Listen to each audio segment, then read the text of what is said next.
اس کے علاوہ دیکھیں جنگل کے جانور بھی اللہ نے انسان کے تابع کر دیا. شرط کیا ہے؟ تو اللہ کا بن جا، تو اللہ کا بن جا، یہ کائنات تیری ہے.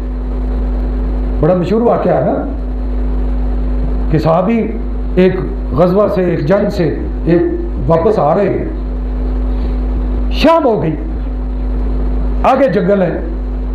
اب جنگل کے باہر اگر پڑاؤ ڈالتے ہیں تو جنگل میں جانور ہیں، خونخوار جانور ہیں، جنگل بھی بہت بڑا ہے. اب صحابیوں نے آپس میں مشورہ کیا کیا کریں. یہاں رہتے ہیں تو رات کو تو جانور نکلیں گے، ہمیں نقصان پہنچائیں گے، اور اگر جنگل کو کراس کرتے ہیں تو وہ تو ویسے ہی ہم پر حملہ کر دیں گے. اب کیا کریں؟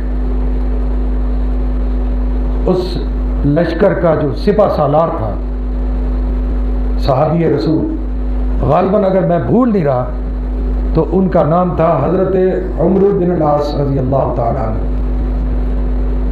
اس نے کہا اللہ کے بندے کیوں پریشان ہو گئے، گھبرا کیوں گئے؟ کوئی مسئلہ نہیں، ہو محمد رسول اللہ صلی اللہ علیہ وسلم کے امتی اور ڈرتے ہو، کمال ہے.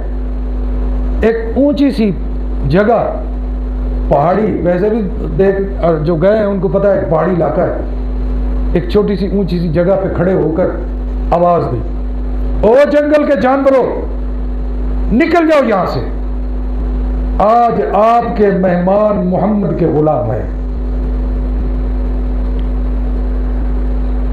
سیرت کی کتابوں، سیرت صحابہ کی کتابوں میں لکھا ہے کہ خونخوار جانور، چیتے، شیر، جو اور جانور جو انسان کو نقصان پہنچاتے ہیں، اپنے بچوں کو منہ میں ڈال کر دم دبا کر جنگل چھوڑ کر بھاگ گئے کہ محمد کے غلام آئے. قریب رہی محمد کا روزہ، قریب رہی محمد کا روزہ، قریب رہی.